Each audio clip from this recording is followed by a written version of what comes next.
امرود پاکستان کے صوبہ پنجاب میں کاشت کیے جانے والے پھلوں میں سے ایک اہم پھل ہے۔ غذائی اہمیت کے لحاظ سے امرود دنیا بھر کے گرم اور گرم مرطوب علاقوں میں کاشت کیا جاتا ہے۔ امرود کا پھل وٹامن A، B1، B2 اور خاص طور پر وٹامن C کی فراہمی کا اہم ذریعہ ہے۔ پاکستان امرود کی پیداوار کے لحاظ سے ایک بڑا ملک ہے۔ پاکستان میں امرود کے باغات 61.6 ہزار ایکڑ رقبہ پر موجود ہیں، جن سے سالانہ 49.5 ہزار ٹن پیداوار حاصل کی جاتی ہے۔ پاکستان میں امرود کی فی ایکڑ پیداوار 8,920 کلو گرام ہے۔ بھارت امرود پیدا کرنے والا سب سے بڑا ملک ہے۔ بھارت میں امرود کا زیر کاشت رقبہ 2.3 لاکھ ایکڑ ہے، جس سے سالانہ 22.7 لاکھ ملین ٹن پیداوار حاصل کی جا رہی ہے۔ صوبہ پنجاب میں امرود کا زیر کاشت رقبہ 49,000 ایکڑ ہے، جبکہ اس کی اوسط پیداوار 9.98 کلو گرام فی ایکڑ اور کل پیداوار 454,000 ٹن ہے۔ امرود کو صوبہ پنجاب کے تمام تر اضلاع خاص کر فیصل آباد، لاہور، شیخوپورہ، سرگودا اور صوبہ سندھ کے اضلاع لاڑکانہ، شکارپور اور حیدرآباد میں وسیع رقبے پر کاشت کیا جاتا ہے، جبکہ صوبہ خیبر پختونخوا کے اضلاع مردان، ہزارہ اور کوہاٹ میں اس کی بہتر پیداوار حاصل کی جاتی ہے۔ امرود کے کاشتکار باغات کی مناسب دیکھ بھال کے طریقوں، کیمیائی کھادوں، سپرے اور نامیاتی کھادوں کے استعمال اور افادے سے آگاہ ہوتے ہوئے بھی پوری طرح عمل نہیں کرتے۔ اسی وجہ سے امرود کی بہتر پیداوار کے لیے زرعی ماہرین ہمیشہ کاشتکاروں کو بروقت اور مناسب مقدار میں کیمیائی کھادوں کے استعمال کا مشورہ دیتے ہیں۔ ہمارے ملک میں امرود کے باغات میں درخت کا کم پھل دینا اور بعد از برداشت مسائل امرود کے اہم مسائل میں سے ہیں۔ پاکستان میں امرود کی کاشت کے لیے بالعموم بیج کا استعمال کیا جاتا ہے، جس سے نہ صرف جینیاتی طور پر پودے صحیح النسل نہیں ہوتے، بلکہ پھل کا رنگ، ذائقہ، شکل اور سائز وغیرہ بھی یکساں نہیں رہتے۔ اس کے علاوہ پودے کا جلاؤ، اینتھراکنوز، پھل کا گلنا، جڑ کا گلنا وغیرہ امرود کو لاحق ہونے والی چند اہم بیماریاں ہیں، جبکہ موسم گرما میں سب سے زیادہ نقصان پھل کی مکھی کی وجہ سے ہوتا ہے۔ پھل کا پکنے سے قبل گر جانا بھی اہم مسائل میں سے ایک ہے۔ نامناسب دیکھ بھال اور کھادوں کا کم استعمال اس کی اہم وجوہات ہیں۔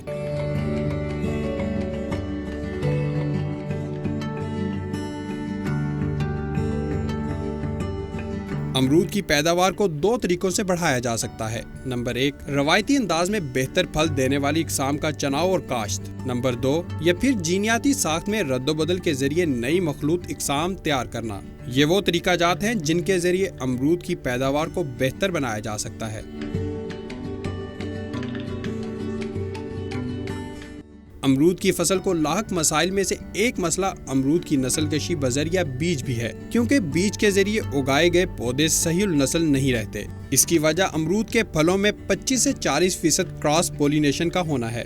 امرود کی نرسری لگانے کے لیے لوگ عام طور پر پودے کے نیچے گرے گلے سڑے امرود اکٹھے کرتے ہیں، جو مختلف قسم کی بیماریوں کا شکار ہوتے ہیں، اور اس کے علاوہ ایسا پھل لیتے ہیں جو شکل و صورت میں یکساں نہیں ہوتے۔ پھل اکٹھا کرنے کے بعد وہ گودے سمیت بیج کو نکال لیتے ہیں۔ بیج نکالنے کے بعد اس کو پانی میں ڈبو دیتے ہیں، 2 سے 3 دن تک اسی طرح پانی میں ڈوبا رہنے دیتے ہیں، جس کے بعد بیج کو دھو کر صاف کر لیا جاتا ہے اور خشک ہونے کے لیے دھوپ میں رکھ دیا جاتا ہے۔ امرود کی نرسری اگانے والے لوگ بیج کو تیزاب یا پھپھوندی مار زہر نہیں لگاتے اور سیدھے کھیتوں یا پلاسٹک کے تھیلوں میں لگا دیتے ہیں۔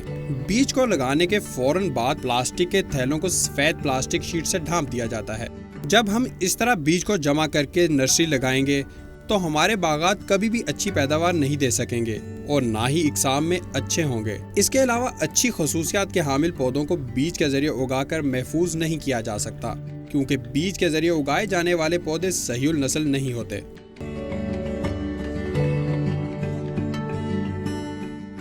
غیر تولیدی افزائش میں کلمے لگانا، ایئر لیئرنگ، پیوند کاری اور چشمہ کاری وغیرہ شامل ہیں، جو کہ دنیا کے گرم مرطوب علاقوں میں کامیاب ہیں۔ ایئر لیئرنگ کے طریقہ کار میں ایسی شاخ کا انتخاب کریں جس کی عمر 1 سال ہو۔ اس عمل کے لیے پودے کی اوپر والی شاخ کو منتخب کریں۔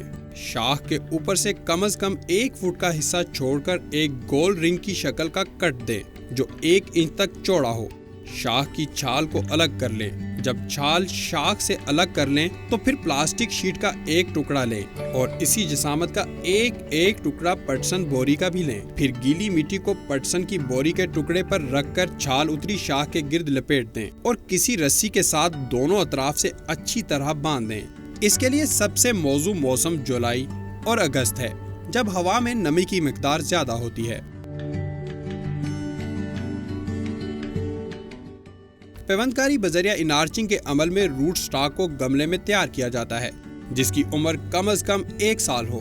روٹ سٹاک کو پودے کے قریب لے جائیں جس سے آپ نے پیوندکاری کرنی ہو۔ اس کے بعد پیوندی پودے کی ایسی شاخ منتخب کریں جس کی موٹائی روٹ سٹاک والے پودے کی موٹائی کے برابر ہو۔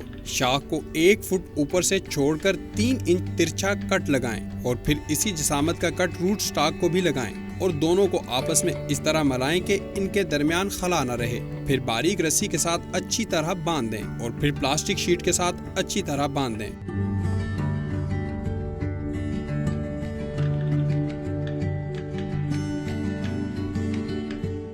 پیوندکاری بذریعہ ویج گرافٹنگ کے طریقہ کار میں ایسا روٹ سٹاک لیں جس کی عمر 1 سال ہو۔ اس کو نیچے سے 1 فٹ چھوڑ کر اوپر سے کاٹ دیں۔ پیوندی لکڑی کی 5 انچ لمبی قلم لیں۔ قلم کو نیچے والے حصے کے دونوں طرف 2 انچ لمبا کٹ لگائیں۔ پھر روٹ سٹاک کو وی شکل کا کٹ لگائیں اور اس کے درمیان میں چاقو کی مدد سے اتنا کٹ لگائیں جتنی جسامت کا کٹ پیوندی قلم پر لگایا ہے۔ اب پیوندی قلم کو اس کٹ میں رکھ کر نیچے تک دبا دیں۔ آخر میں باریک رسی کی مدد سے اچھی طرح سے باندھ دیں۔ پیوندی قلم کے اوپر سے نیچے تک پلاسٹک شیٹ بھی باندھ دیں تاکہ نمی برقرار رہے اور پیوندی لکڑی خشک نہ ہو۔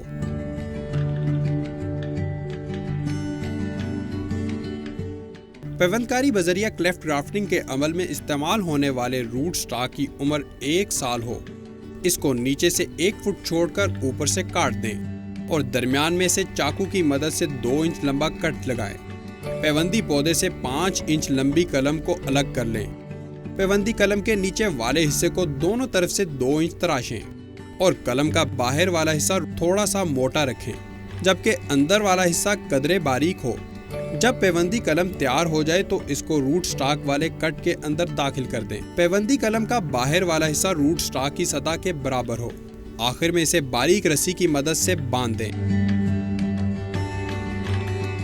اور پھر اسے پلاسٹک شیٹ کی مدد سے اچھی طرح باندھ دیں۔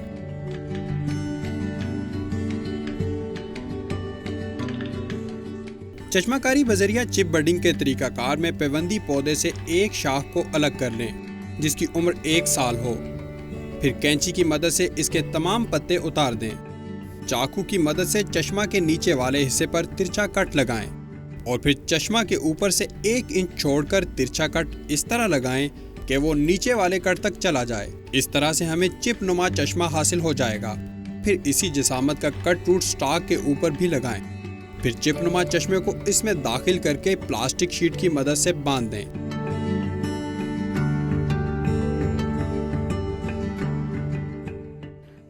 یہ تمام طریقہ جات دنیا بھر کے گرم مرطوب علاقوں میں کامیاب ہیں۔ چونکہ پنجاب کی آب و ہوا گرم ہے، لہٰذا پنجاب میں ان طریقوں کو کوئی خاص کامیابی نہیں ملتی۔